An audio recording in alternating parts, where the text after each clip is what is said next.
you about one of your new receivers, Brendan Thompson. What stood out to you about him so far, and specifically his speed? Yeah, just that, just the fact that he's got this great top end speed. Again, he's a young guy that's got a lot of ball ahead of him, so needs to have a great fall camp just like everybody else. But a dynamic guy that can get down the field and go make plays. Jenny? Uh, Jeff, I wanted to ask you a little bit more about receivers.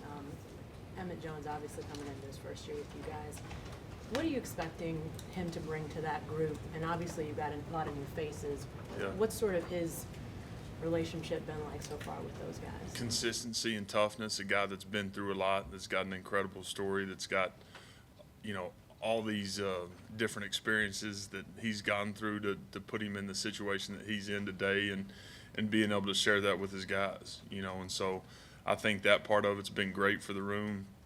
We got a bunch of young guys in that room and a bunch of guys that are incredibly capable but hadn't done it on the field. So being able to reach them every day, being able to get it out of them every day, Emmett's going to be able to do that, and excited about having him here for sure.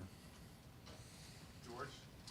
Jeff, obviously Dylan talked a lot about situational football and improving there. What situations are you looking to improve upon, and what does Dylan need to improve most this year? Yeah, I mean, the immediate obviously is just third down, fourth down. We've got to be better in those situations. We spent a lot of time on that in the off season last spring through the summer. Accuracy is a huge part of it. Protection is a huge part of it. And then route detail is something we've talked a ton about with the receiving crew. So it's a group effort, me putting us in the right play and then being able to go out and execute cleanly. Justin Martinez? Jeff, obviously bringing back Stogner is the big addition there in that tight end room, but just the rest of the guys there, can you kind of talk about them and the depth that you've seen? Who are some guys that maybe stood out to you? Yeah, having Stog back was huge. We needed somebody that played a lot of ball at that position, obviously with losing B. Will and DP last year. So he's brought that. He had a really good spring, had a really good summer, and he's created leadership inside that room and really with the unit, which has been great. Having Blake Smith, a guy that, again, has not played a ton of ball, but he's played some, being able to be here. And then with the additions in the room as well with Hamp and having Cade get here this summer was really good. So looking for some quality depth in that room. Fall camp for those guys, the next 20 practices are going to be huge, again, just like for everybody else, but creating depth in that room is going to be important.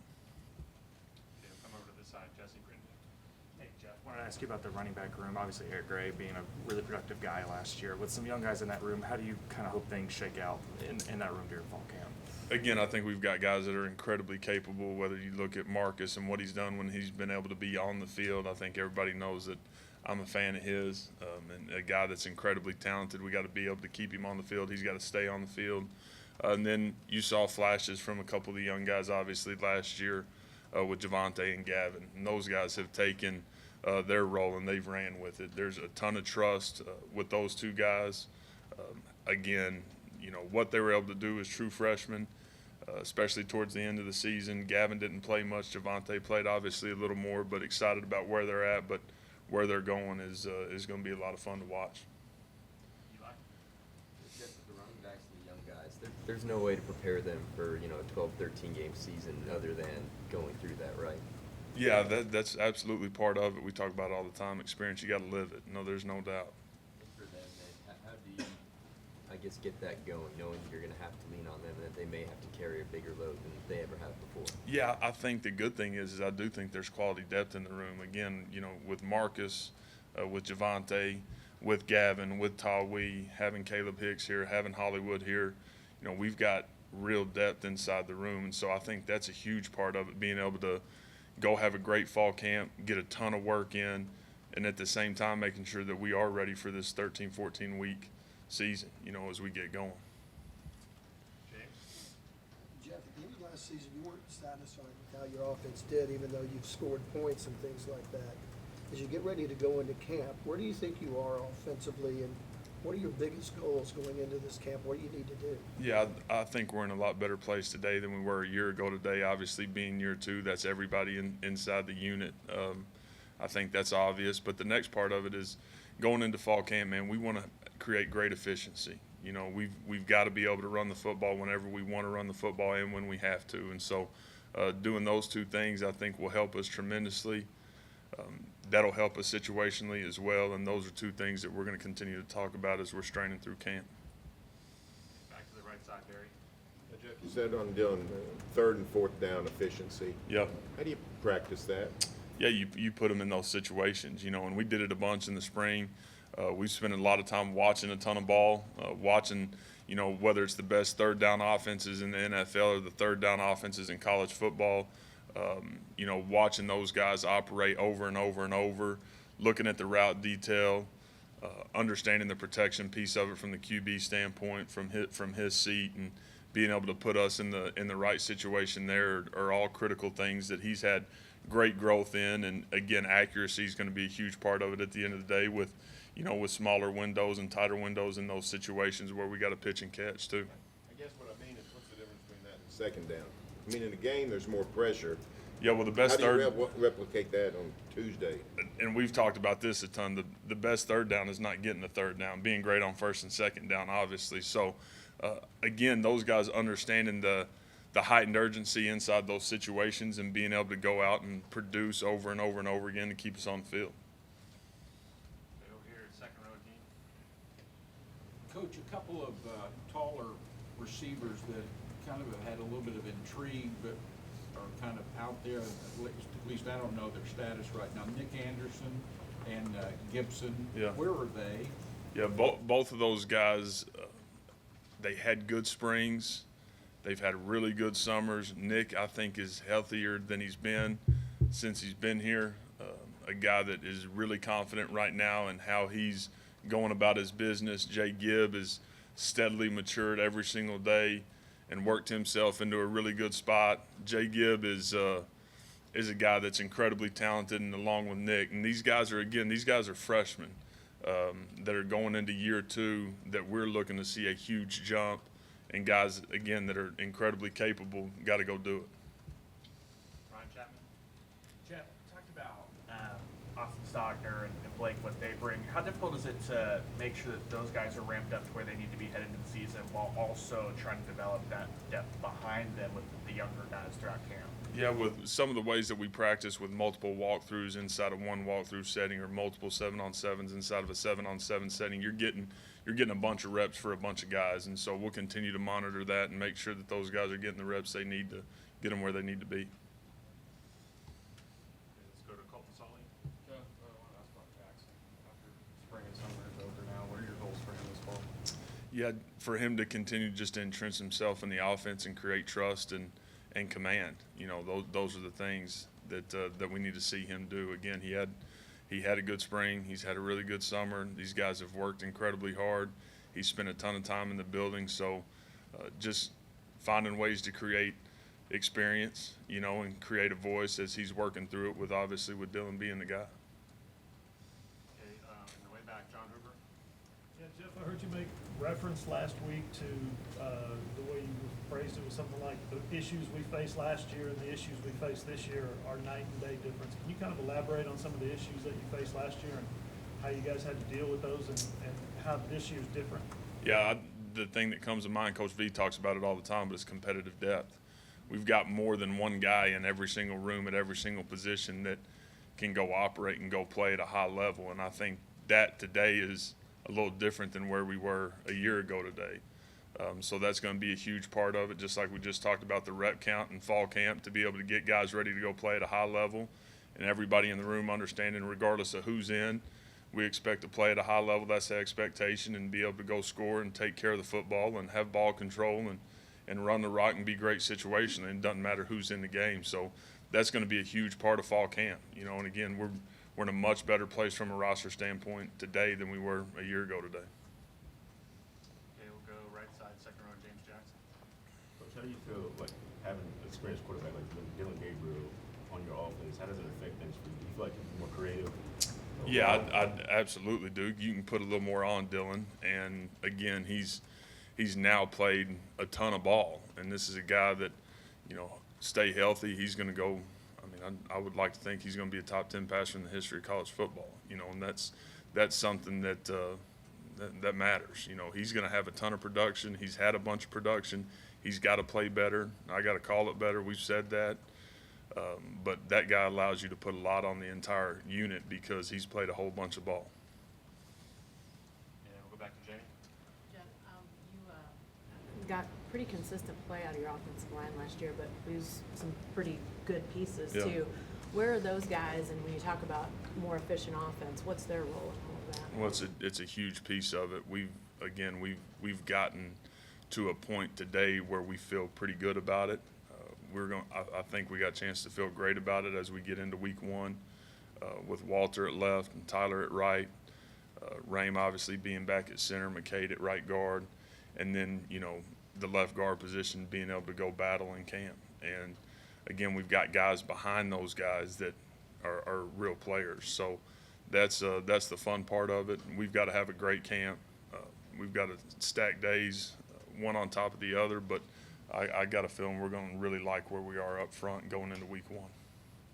Okay, side thought for Phil. Yeah, Jeff, Ryan mentioned Brendan Thompson, but also get Chick-fil-A's Petaway in. I know he Yeah. wasn't mid-year guy, but, you know, what's been your first impressions during his first couple months? Yeah, we're going to like Jacquez. He's a guy that's dynamic, but, man, he loves football, and he's serious about being great. And he's an incredible kid that's done everything right, and he's going to have a great career here if he keeps stacking these days like we're talking about with the rest of the unit. Second row. Going back to Dylan Gabriel, how's his connection grown with some of the returning receivers? Yeah, I think, again, you're just one more year into it, and you think about some of these freshmen that we're talking about, whether it's Nick or Jay Gibb or Gavin Freeman, and you think about how limited amount of time he had with those guys from a rep standpoint compared to where we're at today with it. And I think there's a reason for great growth right there. James Hale. I know the offseason was going to be really important to you guys. Do you feel like you got out of it what you wanted to? Maybe this is a better question several days into camp, but did you feel like that the guys progressed like you wanted to? I feel like the urgency with how everybody operated, understanding the commitment it was going to take to get us to where we needed to be, and the expectation in the building every single day with all the change. Again, I think today compared to a year ago today is completely different. Did we get done what we need to get done? We'll see, you know, but sure feel good about how our guys have worked and how they fought to strain to get to where we are today to get us ready to go for fall camp. And back to Ryan Chapman.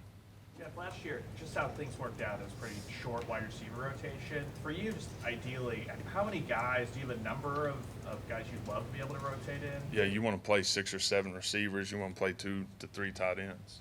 And you don't want those guys playing 80 to 85 snaps. And that's, again, I don't know how many times I've said competitive depth since I've been standing here. Coach V talks about it nonstop, you know, and that's a big part of where we're at. And we need all those guys to come on. We got a lot of guys that are capable with a lot of guys that don't have much experience, you know. So, again, these next 3 weeks are going to be critical. Jenny? Jeff, this is, I don't know, year 3 or so heading into the seasons as far as the impact of transfer portal. I'm wondering if over that short amount of time, have you adjusted anything in the way that you try to integrate those guys? Because everybody's having to do it, but is there anything you've learned over the last couple of years to try to make that better transition for more guys quicker? Well, you've taken, you know, 5 years ago you were trying to get true freshmen to the point to where if they were going to be here in June, you had this great plan to where, you know, not knowing what to do wasn't going to be the reason they weren't going to play, and that's, of course, that's why they call us coach. But now it's taken it to another level because you're getting guys that have played a bunch of ball that have experience. So not that it's easier for those guys, but just being able to get them involved in the offense and it being an everyday deal has been critical to get them ready for sure. Do you feel like you've come to understand what makes guys, when you're looking at them to start with, like, I think this guy, we can work him in? I mean, obviously great talent, but are there other things that you've sort of come to understand make a guy capable to mesh quickly? Yeah, I think we talk about it nonstop too. It's just guys that love football. You know, that's what you want. Guys that are hungry for it, that are eager to learn. Good's never good enough, and finding ways to fight and scratch and claw to be the best they can possibly be. And if you got a little talent to match with that, you got a chance to be a good player. Back row, third row, middle, Gary Newman. Follow up, Jeff, to Jenny's question. I get the feeling that the profession is still a little uncomfortable with the portal and the effect it's had on the sport. Yeah. Are you finding yourself more comfortable with the notion it's here to stay and there's no going back, or are you still wrestling with it yourself? No, I feel like it's part of it, so we got to adapt, and I think that's what my mindset is. Our mindset obviously is adapting and make sure we're doing everything we can to put our roster in the best possible shape it can be in as we move into each and every fall camp. And so that's where it sits. Those are the rules we're all playing by right now, and that's part of it. So, I'm good with it because that's how everybody's having to play ball. Barry? Yeah, Jeff, You were a coordinator before, and you were at OU before, but when you came back, you hadn't been a coordinator at OU. 18 months later, what have you learned about that job that you didn't know when you took it? Yeah, I do. I think coming into it, I knew a lot about it. I think again the thing that I learned was that, man, disappointment for those guys' faces every Saturday last week when we were on the wrong side of it was really, really hard. And I knew how much I love my alma mater, but being back in the middle of it, in the thick of it every single day, I think I've learned real fast that, I knew how special OU was to me, but as we stand here today, I think even more so than it's ever been, and that's been a fun part of it. What kind of things when you say means more to you, how's that manifested, or what are some examples of that? Yeah, I just think as much as anything, having great pride for the Interlochen OU and understanding that, man, we are fighting every single day to get it back where we want it to be and where it needs to be. And that's been the everyday strain since we got done in Orlando. And so it being on the mind every single day more than it's ever been, I think is a huge part of that. And again, we've got guys that, man, are committed to making it happen. And so that's been a proud thing for me, is just seeing our guys work all spring and all summer to put us in a position to be able to go chase it this fall. Okay, and back to Eli. Jeff, I'm sure you're looking for leaders this next month, Yep. but when you don't come back with Braden and Marvin and Eric, where does Dylan's presence as a guy who's played this game so much and been around maybe more important this year? Yeah, I mean, he's got to have a big voice, and he's got to be able to use that voice when it's needed. But I do think at each position, when you look at it from Dylan to Stogg to Drake to McCade, Rame coming back, obviously, Walter's played a lot of ball. I think there's some guys in the room inside the unit that have some great experiences and are tough guys and hard-nosed guys and blue-collar guys, and that's what we need. And those guys have created a voice since we've walked in the door, and it's louder than ever right now, and we will go as our leaders go, and our guys understand that, and they'll have a big part in what's going on this fall camp. Any more questions for Jeff? Jenny? I know you can't talk about guys that haven't signed yet, but it looks like how you guys are recruiting the state of Oklahoma is pretty strong. I know obviously national recruiting is what you guys do, but what's the level of importance? How are you looking at the Oklahoma guys out there right now? Coach V talks about being inside out every single day and understanding who we are, understanding our footprint, targeting the right guys. We've talked about toughness and mentality and blue collar guys that love football, guys that are serious about being great. And so pinpointing those guys and making sure they're a part of the program and a big part of the program is incredibly important. So that's Coach V's leadership, and everybody sitting around the table having incredible buy-in to go make sure we identify those guys the right way and go get them. We'll go to John in the third row. Yeah, Jaleel Farouk had a really strong first kind of exposure to college football last year. What are your expectations for him going into his second year as a full-time player? Yeah, that's one of the guys in the room that has had some production and has played quite a bit. So we're looking for him to take great strides. He's lived it. He understands what it takes to play at a high level every single week now. Now he needs to go do it. Him, as much as anybody else, needs to put together 3 great weeks of fall camp, continuing to create trust, continuing to create consistency inside the building every single day. But a guy, when he had the ball in his hands, he did great things with it. So we're looking for him to take that and run with it.